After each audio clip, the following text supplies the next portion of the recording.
بسم اللہ الرحمن الرحیم۔ ہم اپنی اس سیریز اور اس سلسلہ کلام میں 24 آیات پر کلام کر رہے ہیں۔ 24 آیات کے خلاف جو پروپیگنڈا کیا جاتا ہے اور جو اعتراضات کیے جاتے ہیں اس کی حقیقت کو ہم واضح کر رہے ہیں، اور ہم نے اب تک 24 آیتوں میں سے متعدد آیتوں، کئی آیتوں کے تحت ان کے حقیقی پیغام کو، ان کے حقیقی مفہوم کو ہم نے واضح کیا ہے، اور اس حقیقت کو ہم نے صاف کیا ہے کہ ان آیات میں عیرشیا، گھرنا، دویش، نفرت، حسد، دشمنی، قتل اور غارت گری ایسی کوئی تعلیم اس میں نہیں دی گئی ہے۔ یہ قرآن کے خلاف محض ایک پروپیگنڈا ہے۔ حقیقت یہ ہے کہ قرآن سراسر رحمت اور ہدایت کی کتاب ہے۔ پیغمبر محمد صلی اللہ علیہ وسلم نے یہ کتاب پوری انسانیت کو ایشور کی ہدایت کی کتاب کے طور پر، مارگ درشن کرانے والی کتاب کے طور پر اس کتاب کو انہوں نے دیا ہے کہ ایشور نے انسانوں کو جہالت کے اندھیروں سے نکال کر علم کی روشنی عطا کرنے کے لیے یہ کتاب اتاری ہے۔ اور قرآن میں کسی انسان سے نفرت اور دشمنی کی تعلیم نہیں دی گئی ہے۔ قرآن میں ایشور کا راستہ، ستیہ کا راستہ،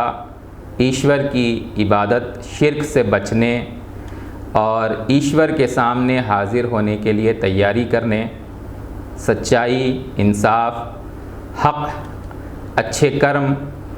سب کے حقوق، سب کی ذمہ داریوں کی تعلیم اس کتاب میں دی گئی ہے۔ ہاں، ساتھ ہی سماج کے برے لوگ، وہ ظالم اور فرعون جو عام لوگوں کی زندگی کو جہنم بنا دیتے ہیں، اپنی برائی کو دوسروں پر مسلط کرتے ہیں، ان کی برائیوں کو بھی اس کے اندر اس کتاب میں واضح کیا گیا ہے تاکہ لوگ ایسا بننے سے بچیں، اور جو لوگ ظلم ہی کے راستے کو اختیار کریں، قرآن نے ایسے ظالموں اور فرعونوں کا مقابلہ کرنے کی بھی ہدایت دی ہے۔ جو لوگ ایشور اور انسانیت دونوں کے دشمن ہوں، ایشور اور انسانیت دونوں کی دشمنی کے راستے کو اختیار کریں، قرآن نے ایسے بد کرداروں، ایسے ظالموں، ایسے فرعونوں کے خاتمے سے متعلق بھی تعلیم دی ہے، اور ایسی ہی تعلیم کو آج کچھ لوگ توڑ مروڑ کر بدنیتی سے اس کو عام انسانوں اور عام انسانیت کے خلاف تعلیم کی شکل میں پیش کرنے کی کوشش کرتے ہیں، اور اس طرح قرآن کے خلاف پروپیگنڈا کرتے ہیں کہ یہ در حقیقت عام انسانوں کے خلاف تعلیم ہے۔ حالانکہ جو بھی شخص اس پروپیگنڈے سے ہٹ کر قرآن کے اصل پیغام کا مطالعہ کرے گا، وہ اس حقیقت تک آسانی کے ساتھ پہنچ سکتا ہے کہ قرآن سراسر رحمت اور ہدایت کی کتاب ہے۔ آج ہم ایسے ہی ایک اعتراض کی حقیقت کو 24 آیات میں سے ایک آیت کے تحت سمجھیں گے۔ 24 آیات میں اعتراض کا ایک موضوع قرآن میں جہاد کی تعلیم کا بھی ہے۔ اعتراض کرنے والے قرآن میں جہاد کے حکم کو نہ صرف یہ کہ جنگ سے تعبیر کرتے ہیں، بلکہ دہشت گردی اور غیر مسلموں کے قتل کی کھلی اجازت سے اس کو جوڑ دیتے ہیں، حالانکہ یہ بات قرآن کے خلاف صریح جھوٹ ہے۔ جہاد کے بارے میں اعتراض ایک بہت پرانا گھسا پٹا سا اعتراض ہے، جس پر علماء اسلام نے ہر پہلو سے اطمینان بخش جواب دے دی ہے۔ جو شخص بھی قرآن اور نبی صلی اللہ علیہ وسلم کی تعلیمات میں جہاد کے حقیقی معنی کو سمجھ جائے گا، وہ یہ اعتراف کیے بغیر نہیں رہ سکتا کہ قرآن اور نبی صلی اللہ علیہ وسلم کی تعلیمات میں جہاد کا حکم قرآن اور نبی صلی اللہ علیہ وسلم کی تعلیمات کی سچائی کا جیتا جاگتا ثبوت ہے۔ قرآن کا جہاد اپنی حقیقی معنی میں پوری انسانیت کی بھلائی کے لیے ہے،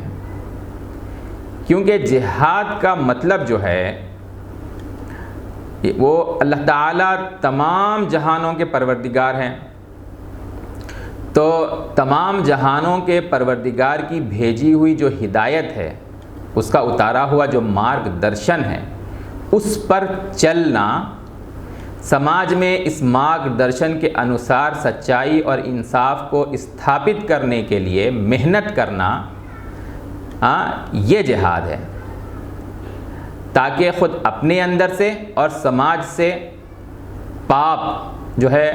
اور انیائے اس کا خاتمہ ہو جائے۔ انسان کے اندر بھی پاپ ہوتے ہیں، وہ پاپ کی طرف، گناہوں کی طرف مائل ہوتا ہے۔ دوسرے لوگ بھی انیائے کرتے ہیں تو خود انسان کے اندر سے جو ہے اس کے جذبات اٹھتے ہیں۔ تو اپنے اندر اور سماج میں جو پاپ اور انیائے ہو اس کو ختم کرنے کی کوشش اور محنت کرنا، اور ایشور کا نام اور مارگ درشن اونچا ہو اس کے لیے محنت کرنا، یہ جہاد ہے۔ بتائیے اس میں کیا برائی ہے؟ پیغمبر محمد صلی اللہ علیہ وسلم نے اس جہاد کے بارے میں فرمایا کہ اس جہاد کی جس جہاد کی تعلیم پیغمبر محمد صلی اللہ علیہ وسلم نے دی ہے، اس جہاد کی جو شروعات ہے وہ انسان کے اندر، اس کے بھیتر جو برائی ہوتی ہے اس کو سدھارنے کی کوشش کرنے اور اپنے پروردگار کا فرما بردار بننے کی کوشش کرنے سے ہوتی ہے۔ خود اپنے آپ سے لڑائی لڑنا پڑتا ہے اپنی برائیوں کو ختم کرنے کے لیے۔ یعنی ہر انسان ایشور کے پیغمبروں کی شکشا کے انوسار اپنی برائیوں کو دور کرنے کے لیے جو محنت کرے گا وہ جہاد ہے۔ اپنے اندر کی برائیوں سے لڑنا اور اپنی خودی کی اصلاح کرنا اور سیلف کنٹرول کے لیے تربیت لینا، اس کے لیے قرآن اور پیغمبر صلی اللہ علیہ وسلم نے جو تعلیم دی ہے اس پر عمل کرنا، یہ جہاد کا اصل موضوع ہے۔ اچھا، اسی طرح صرف اتنا ہی نہیں، اسی طرح اپنے اندر کی اصلاح، سیلف پیوریفیکیشن کی کوشش کے ساتھ ساتھ سماج کی برائیوں سے لڑنے کا نام بھی جہاد ہے۔ سماج میں جو ظلم اور برائیوں کو پھیلانے کے لیے اور ایشور کے بھیجے ہوئے مارگ درشن کو مٹانے کے لیے جو لوگ بھاگ دوڑ کرتے ہیں، اپنے سواد اور اپنے سوارتھ کے لیے مثلا جاتیواد کو پھیلاتے ہیں، بازاروں پر قبضہ جماتے ہیں، دولت کو صرف چند لوگوں میں سمیٹ لیتے ہیں، سود اور بیاج جیسے گھناؤنے طریقے سماج میں، بازاروں میں پھیلاتے ہیں، طاقت اور حکومت حاصل کر کے لوگوں کے جیون کو نرک بنا دیتے ہیں، ان کے ادھیکاروں سے ان کو ونچت کرنے کی کوشش کرتے ہیں۔ ایسے پاپیوں کے مقابلے میں ایشوریہ مارگ درشن کے انوسار جو ہے برائیوں کو ختم کرنا،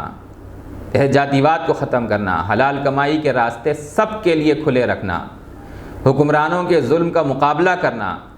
ان ایشوریہ سدھانتوں کو پھیلانے کے لیے محنت کرنا اور ایشور کے نام اور مارگدرشن کی سربلندی کے لیے جد و جہد کرنا، یہ بھی جہاد ہے۔ بتائیے جہاد کے اس معنی میں کیا غلط ہے؟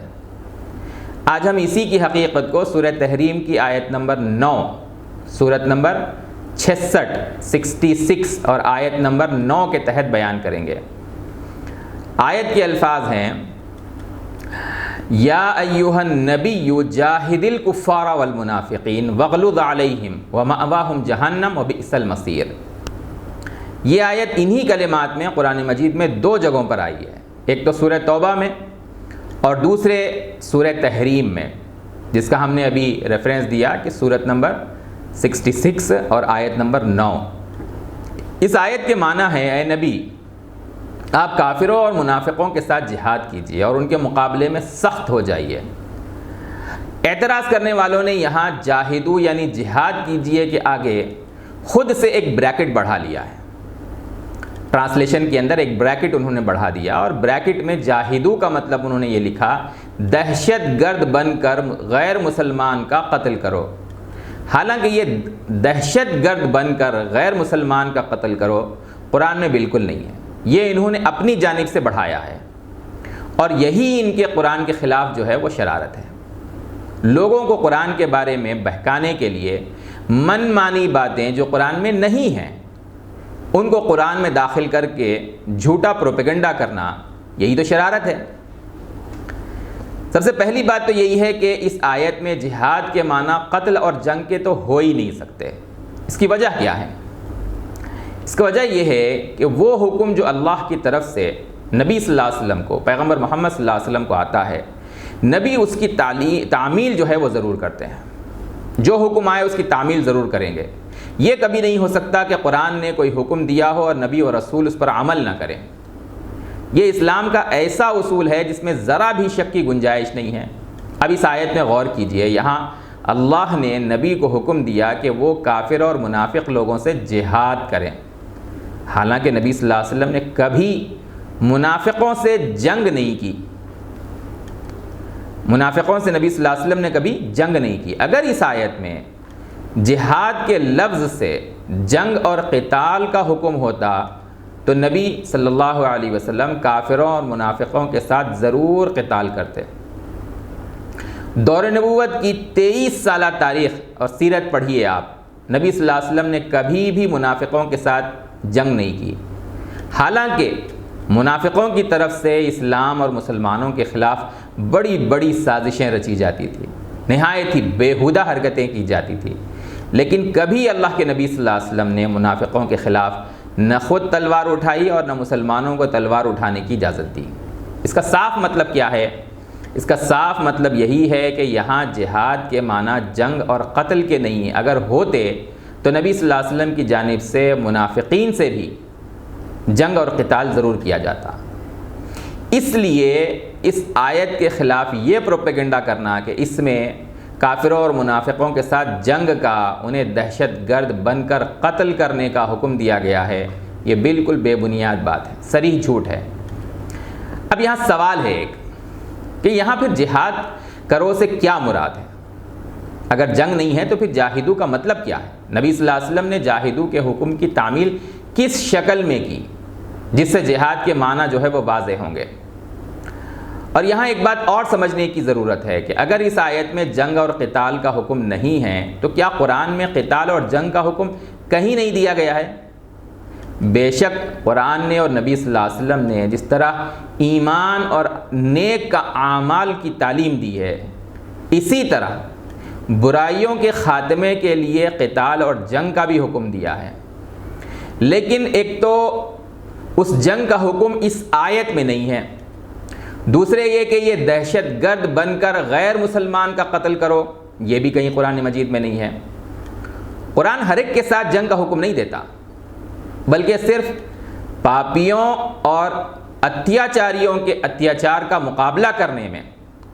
صرف آخری مرحلے میں جنگ کا حکم دیتا ہے۔ اور ایک عام انسان جو مسلمانوں سے مذہب کی بنیاد پر کوئی دشمنی نہیں رکھتا،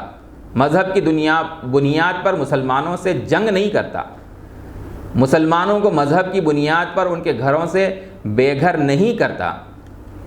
ایک عام انسان ایسا ہے۔ اسی طرح وہ عام انسان جو دوسرے انسانوں پر ظلم بھی نہیں کرتا بلکہ کسی کو نقصان پہنچائے بغیر دنیا میں اپنی زندگی جی رہا ہے، قرآن نے ان سے قتال اور جنگ کا حکم ہرگز نہیں دیا۔ قرآن کی ایک آیت میں بھی ایسی بات نہیں ہے۔ اس کے برخلاف یہ بات قرآن میں صاف موجود ہے کہ دوسرے مذاہب کے لوگ جو تمہارے مذہب کو تو نہیں مانتے، البتہ مذہب کی بنیاد پر وہ تم سے دشمنی نہیں رکھتے، قرآن حکم دیتا ہے کہ ان کے ساتھ بھی تم اچھا سلوک کرو، ان کے ساتھ انصاف کے ساتھ رہو۔ یہ قرآن کی صاف تعلیم ہے۔ لیکن آج قرآن اور اسلام کے خلاف پروپیگنڈا کرنے والے جھوٹ پھیلاتے ہیں کہ قرآن میں ہے کہ جو تمہارے مذہب کو نہ مانے اس سے جنگ کرو، اس کو قتل کرو۔ یہ صاف جھوٹ ہے۔ یہ قرآن کا ہم حوالہ کئی مرتبہ دے چکے ہیں۔ اس کے لیے قرآن مجید کی سورت ممتحنہ، سورت نمبر 60 اس کی آیت نمبر 8 کو دیکھا جا سکتا ہے، جس میں صاف ہے کہ دوسرے مذاہب کے لوگ جو تم سے تمہارے مذہب کے معاملے میں جنگ نہیں کرتے، تمہیں تمہارے گھروں سے بے گھر نہیں کر رہے ہیں، ان کے ساتھ اچھا سلوک کرو، انصاف سے رہو۔ قرآن ہر جگہ موجود ہے، آج ہر گھر میں، بلکہ مسلمانوں کے پاس تو ہے ہی، بازار میں ہر جگہ سے مل جاتا ہے، آن لائن موجود ہے، تقریباً دنیا کی تمام زبانوں میں ٹرانسلیشن موجود ہے۔ اس ریفرنس کو سورت نمبر 60 آیت نمبر 8، 60 سورت نمبر ہے، چیپٹر نمبر اور ورس نمبر 8، اس ریفرنس کو ہر کوئی کراس چیک کر سکتا ہے۔ پھر سوال یہ ہے کہ قرآن کس کے ساتھ اور کب جنگ کا حکم دیتا ہے، اس کو بھی تفصیل سے سمجھ لیجئے۔ لیکن پہلی بات یہ ہے کہ قرآن نے اللہ نے، ایشور نے اپنے پیغمبروں کو بھیجا تاکہ انسانوں کو وہ سچائی کی جو ہے وہ تعلیم دے، شکشا دیں، ایشور کا پیغام پہنچائیں۔ تو نبی صلی اللہ علیہ وسلم بلکہ تمام انبیاء پوری انسانیت کے سامنے ہر زمانے میں دین اور دھرم کی، اخلاق اور سچائی کی تعلیم اور شکشا کا جو حکم ہے وہ لوگوں میں ایشور کے پیغام کو پھیلا کر ڈائیلاگ کے ذریعے، بات چیت کے ذریعے، شکشا کے ذریعے جو ہے وہ ڈائیلاگ کے ذریعے دیتے ہیں، نصیحت کے ذریعے۔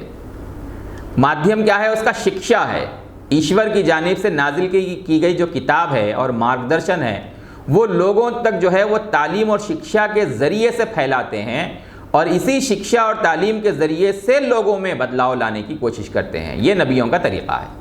ایشور کے نبیوں کا یہ طریقہ ہے۔ وہ تلواریں اٹھا کر، ہتھیار اٹھا کر لوگوں میں بدلاؤ لانے کی کوشش نہیں کرتے۔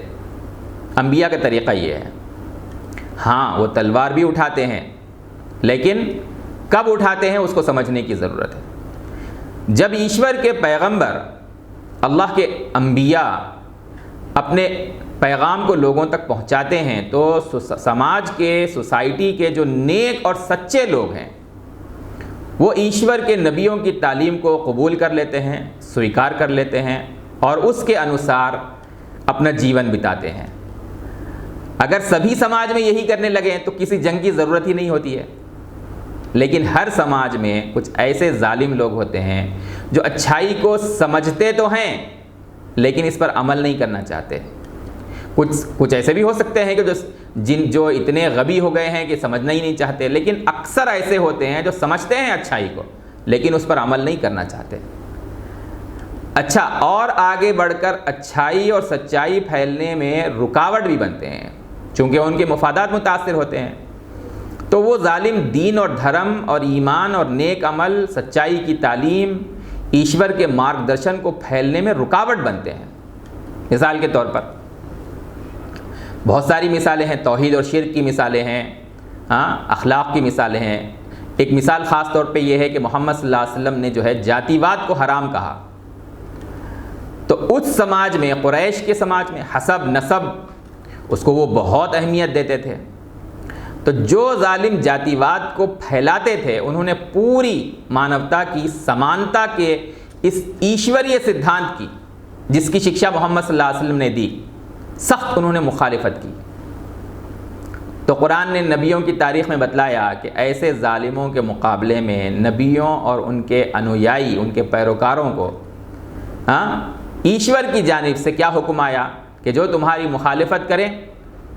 ان کے مقابلے میں، ان کی مخالفت کے مقابلے میں صبر کرو، شکشا دو، تعلیم دو، نصیحت کرو،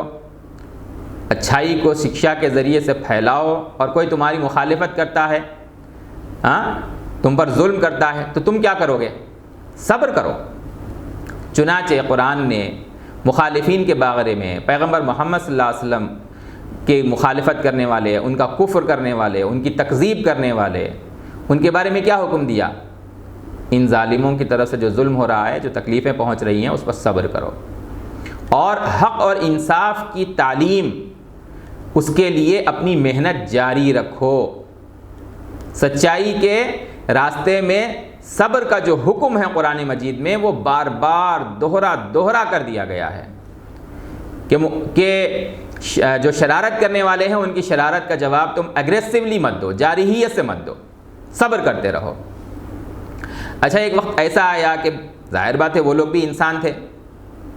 تو جب ظالموں نے ظلم کی انتہا کر دی تو قرآن نے اس کے مقابلے میں کہا کہ اچھا ٹھیک ہے، اگر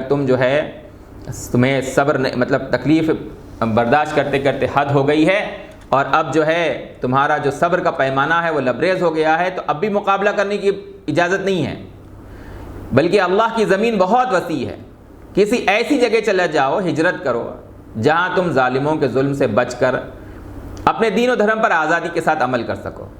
اور اللہ کے اور ایشور کے سدھانتوں کو وہاں سے تم عام کر سکو۔ تو مسلمانوں نے ہجرت کی، دوسری جگہ چلے گئے، حبشہ گئے، مدینہ گئے، لیکن دوسری جگہ بھی ان ظالموں نے جو ہے وہاں پیچھا کیا، وہاں بھی چین سے رہنے نہیں دیا، ان علاقوں میں پہنچ کر ان پر جنگوں کو مسلط کیا، مسلمانوں کے خلاف سازشیں کی، انہیں وہاں سے باہر نکالنے کے لیے ان کو ختم کرنے کی کوششیں کی۔ اب اس مرحلے کو سمجھنے کی ضرورت ہے۔ ان حالات میں پروردگار نے مسلمانوں کو حکم دیا قرآن میں کہ اب تم دوسری جگہ آ کر رہ رہے ہو، یہاں تم جو ہے ایشوری سدھانتوں کو اس کا نفاذ کرنا چاہتے ہو، اس کو استھاپت کرنا چاہتے ہو تاکہ ایک اچھا سماج تم جو ہے بنا سکو۔ یہاں پر بھی اگر ظالم آ کر تمہیں تنگ کر رہے ہیں تو اب ان کا ڈٹ کر مقابلہ کرو۔ وہ جنگ ہی چاہتے ہیں تو ان سے جنگ کرو، ان کے خلاف اب سختی سے پیش آؤ۔ ایسے ظالموں کے مقابلے میں اب نرمی کرنا یہ کوئی نیکی نہیں ہے۔ آپ غور کیجئے، ہر انصاف پسند انسان سمجھ سکتا ہے کہ قرآن کی یہ جو جنگ کی تعلیم ہے، یہ قتال کی جو تعلیم ہے، اس کو جہاد میں شامل کیا جائے تو یہ عام لوگوں کے ساتھ جنگ کرنے کی تعلیم تو نہیں ہے نا، بلکہ وہ ظالم جو ظلم کر رہے ہیں ان سے مقابلہ کرنے کی تعلیم ہے، یا وہ ظالم جو اچھائی کو پھیلنے اور اس کو استھاپت کرنے کے درمیان رکاوٹ بنے ہوئے ہیں ان سے مقابلہ کرنے کی تعلیم ہے۔ تو اس میں قرآن پر کیا اعتراض ہو سکتا ہے؟ اچھا، قتال کا ایک اور پہلو بھی ہے جس کے معنی کو ہم جو ہے وہ 24 آیات میں، اس میں جو 21ویں آیت ہے سورہ توبہ کی آیت نمبر 29، اس کے تحت زیادہ تفصیل سے ہم بیان کریں گے۔ یہاں اس کو ہم مختصر ذکر کر دیتے ہیں کہ قتال کا ایک پہلو اور بھی ہے، جنگ کرنے کا حکم، لیکن یہ عام مسلمانوں کو نہیں ہے کہ دنیا میں جہاں بھی رہتے ہیں وہ یہ کام کریں، بلکہ صرف وہ مسلمان جو کسی علاقے میں حکمران ہوں جہاں مسلمانوں کی حکومت ہو، تو ایسے مسلم حکمرانوں کی ایک ذمہ داری ایشور کی جانب سے، اللہ کی جانب سے رکھی گئی ہے کہ ایسے مسلم حکمران اپنے جو ہے مملکت میں پوری انسانیت کی بھلائی کے لیے جو ہے وہ کام کریں، کسی پر اپنی مملکت میں ظلم کو پنپنے نہ دیں، اور کلیکٹیو سوسائٹی میں جو باتیں، اجتماعی زندگی میں جو باتیں انسانی سماج کے لیے نقصان دہ ہیں، سماجی طور پر، معاشی طور پر، سیاسی طور پر، حق اور انصاف کے جو سدھانت ایشور نے اتارے ہیں، جو لوگ اس کے خلاف سازشیں کر رہے ہیں، انسانوں پر جو لوگ ظلم کرتے ہیں، تو انہیں اس مملکت میں ظلم سے باز رکھنے کے لیے مسلم حکمرانوں کو حکم ہے کہ وہ جو ہے وہ کسی قسم کی کوتاہی اور نرمی نہ برتیں، ایسے ظالم عناصر کو ظلم سے باز رکھنے کے لیے سختی سے پیش آئیں۔ سورہ تحریم کی یہ جو سورت ہے 66، یہاں پر جو ہے جاہد الکفار والمنافقین وغلظ علیہم، یہاں پر جو سختی کا حکم دیا گیا ہے، آیت نمبر 9، سورت نمبر 66 آیت نمبر 9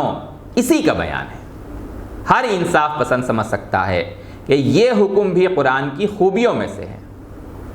ہم دیکھتے ہیں کہ نبی صلی اللہ علیہ وسلم اور آپ کے خلفاء نے نہ صرف انڈیویجول لیول پر جو زندگی ہوتی ہے، لائف میں جو زندگی گزارنے کا طریقہ ہے، ایشور سے پریم کرنا، انسانوں پر رحم کرنا، ایشور کی عبادت اور پوجا میں اپنی زندگی گزارنا، اس کی مثال بھی پیش کی پیغمبر محمد صلی اللہ علیہ وسلم، لیکن ساتھ ہی ساتھ چونکہ وہ نبی اور رسول ہونے کی حیثیت سے ایشور کے حکم پر ایک مملکت انہوں نے قائم کی، تو اسٹیٹ کے بادشاہ بن جانے کے باوجود اپنی زندگیاں بالکل سادہ گزاری، کوئی زندگی میں عیش و عشرت ان کی زندگیوں کے اندر نہیں تھی۔ اسٹیٹ اور مملکت میں سماج کی بھلائی، سب کی ترقی، سب کے لیے انصاف، اس کے نشان چھوڑے ہیں۔ پوری دنیا آج مانتی ہے اس بات کو۔ بادشاہ ہونے کے باوجود اسٹیٹ کی پراپرٹی کو نہ اپنی پراپرٹی بنایا، نہ اپنی وراثت بنایا، بلکہ خادم بن کر زندگی گزاری۔ نبی صلی اللہ علیہ وسلم اور آپ کے جانشین حضرت ابو بکر، حضرت عمر، حضرت عثمان، حضرت علی، سب کا زندگی کا یہی طریقہ تھا، سب کے لیے انصاف کو قائم کیا انہوں نے۔ مسئلہ یہ ہے کہ آپ صلی اللہ علیہ وسلم اور آپ کے خلفاء اور جانشینوں کے بعد بہت سے مسلم حکمرانوں نے قرآن و سنت کے اس طرز پر عمل کیا، لیکن بعد کے بہت سے لوگوں نے اس طرز عمل کو نہیں اپنایا۔ قرآن اور پیغمبر صلی اللہ علیہ وسلم نے انسانیت کی بھلائی کے لیے، کلیکٹیو سوسائٹی میں سب کے لیے انصاف کو قائم کرنے اور سوسائٹی سے ظلم کو مٹانے، اور کچلے ہوئے طبقات، دبے ہوئے طبقات کے لیے انصاف فراہم کرنے اور خود سادہ زندگی گزارنے، اسٹیٹ کی پراپرٹی کو اپنی پراپرٹی نہ بنانے کی جو تعلیم دی، جو طریقہ سکھایا، نبی صلی اللہ علیہ وسلم نے کوئی محل نہیں تعمیر کیے، حضرت ابو بکر عمر عثمان علی نے کوئی جو ہے اپنے لیے عالیشان کوٹھیاں تعمیر نہیں کی، انہوں نے اسٹیٹ کی پراپرٹی کو اپنی خاندانی وراثت انہوں نے نہیں بنایا، خود سادہ زندگی گزاری، اور اسٹیٹ کے جو وسائل ہیں، ریسورسز ہیں، اس کو عام آدمی کے ویلفیئر کے لیے انہوں نے لگایا۔ یہ جو تعلیم ہے، بعد کے حکمرانوں نے اس پر پوری طرح عمل نہیں کیا، بلکہ دنیا کے جو دوسرے راجے مہاراجے بادشاہ ذاتی اقتدار کے لیے جیتے تھے، خاندانی حکومت، اپنی شان اور شوکت، ذاتی عیش و عشرت کی زندگی جو ہے وہ گزارتے تھے، تو انہوں نے بھی اسی طرز کو اپنایا، اور اسلام کے عدل اجتماعی کا جو تصور تھا اس کو انہوں نے خود جو ہے وہ پیٹھ پیچھے ڈال دیا، جس کی وجہ سے دنیا کے بہت سے علاقوں میں قرآن کی جو سوشل جسٹس اور عدل اجتماعی کی تعلیم ہے وہ پوری طرح سے عملاً سامنے نہیں آ سکی۔ ورنہ آپ تصور کیجئے کہ ایسے اسٹیٹ کا جہاں کا بادشاہ اور حکمران ایک چھوٹے سے کمرے میں رہتا ہو، سادہ لباس پہنتا ہو، سادے کھانے کھاتا ہو، سادی زندگی گزارتا ہو، اور اسٹیٹ پورا اس کے انڈر میں ہے، اس کی حکومت اس پر ہے، لیکن اسٹیٹ کے ریسورسز وہ عوام کے لیے جو ہے وہ لگاتا ہے۔ پیغمبر محمد صلی اللہ علیہ وسلم نے اس کی مثال دی، حضرت ابو بکر نے اس کی مثال دی، حضرت عمر اور حضرت عثمان اور حضرت علی نے اس کی مثال دی، اور بعد کے کئی حکمرانوں نے اس کی مثالیں دی۔ اگر ایسا عوام الناس اپنے بادشاہوں کو، اپنے امراء کو، اپنے حکمرانوں کو دیکھیں تو کون ہیں جو ان کے بارے میں کسی غلط فہمی کا شکار ہو؟ آپ سیرت النبی اور خلفائے راشدین کی سیرت جانیے، اس کے بعد کوئی شخص قرآن کی آیات کا غلط مطلب نکالے، اس کی کوئی وجہ باقی نہیں رہتی، اس کی کوئی گنجائش باقی نہیں رہتی۔ یہ واضح ہو جاتا ہے کہ قرآن میں قتال کی تعلیم عام انسانوں کے خلاف نہیں ہے، بلکہ وہ تو ظالموں سے مقابلے کے لیے ہے۔ ورنہ ایک بے ضرر انسان ہے جو مذہب کی بنیاد پر جو ہے مسلمانوں سے کوئی دشمنی نہیں رکھتا، سب کے ساتھ جو ہے وہ مل جل کر رہتا ہے، ان کے بارے میں قرآن نے صاف کہا ہے، اسلام کی تعلیمات ہیں کہ ان کی جان اور مال کو، یعنی کسی دوسرے مذہب کے پیروی کرنے والے کی جو آپ سے دشمنی نہیں رکھتا، اس کی جان اور مال کو کسی بھی طرح کا نقصان پہنچانا اسلام میں قرآن کی روح سے ہرگز جائز نہیں ہے، بلکہ سخت گناہ ہے۔ ہاں، اگر کوئی ظالم ہے، ظالم حکمران ہے جو مسلمانوں پر جو ہے وہ ان کی زندگی کو تنگ کیے ہوئے ہے، ان پر جنگ کو مسلط کرتا ہے، مذہب کی بنیاد پر ان کو مٹا دینا چاہتا ہے، اور ان کو ان کے گھروں سے بے گھر کر رہا ہے، تو اس طرح کی قرآن مجید کی آیات میں انہیں حکم دیا گیا ہے کہ تم اپنا دفاع کرو، اپنا ڈیفینڈ کرو، مدافعات کرو، اور دنیا کے تمام مذاہب میں، دنیا کے تمام قوانین میں، حتیٰ کہ ہمارے ملک کے قانون میں بھی ہر انسان کو مدافعات کا، ڈیفینڈ کا اپنے حق دیا گیا ہے۔ اور ایک اور چیز کہ حکومتوں کی جانب سے جنگ کرنا کیا مطلقاً غلط ہے؟ جواب بالکل صاف ہے کہ ظالموں کے مقابلے میں سچائی کے لیے، اپنے حق کے دفاع اور ڈیفینڈ کے لیے، اور دوسروں کو انصاف دلانے کے لیے جنگ کی ترغیب دنیا کے تمام مذاہب میں موجود ہے۔ وہ مذاہب جو خود کو الہی اور ایشوریہ دھرم کہتے ہیں، ان کے یہاں بھی ہے۔ ظالموں سے مقابلہ کرنے کو ان کے ہاں نیکی کہا گیا ہے۔ آپ دیکھیے، تورات ہے، انجیل ہے، حتیٰ کہ ہندو مذہب میں یہی بات ہے۔ کرشن جی ہیں، ہندوؤں میں کرشن جی کا جو مذہب میں مقام ہے وہ سب جانتے ہیں، لیکن وہ ارجن جو کوروں سے جنگ نہیں کرنا چاہتے تھے، ان کو جنگ پر آمادہ کرنے کے لیے کرشن جی نے کس پرکار سے انہیں پریرت کیا،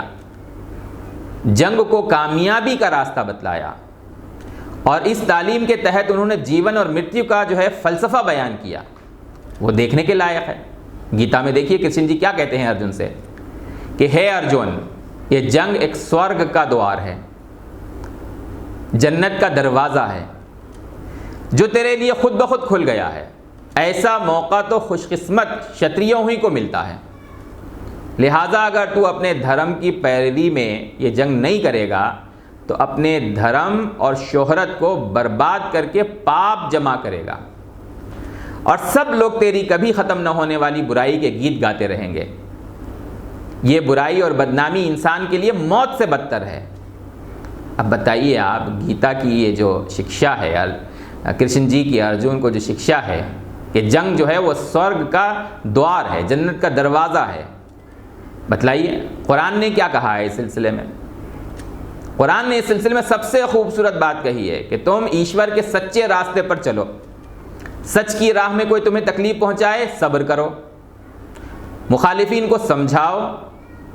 اور کوئی نہ مانے اور ضد میں تمہارے خلاف جنگ مسلط کرے تب اپنا دفاع کرو۔ قرآن نے اس کی تعلیم دی ہے۔ ہاں، ساتھ میں قرآن نے یہ بھی کہا ہے کہ ظالم کو ظلم سے روکنے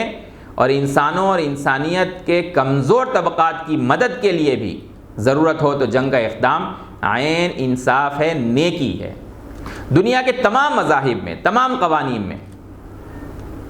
تمام ممالک کے قوانین میں اسی کی تعلیم ہے، سب اسی کی تائید کرتے ہیں۔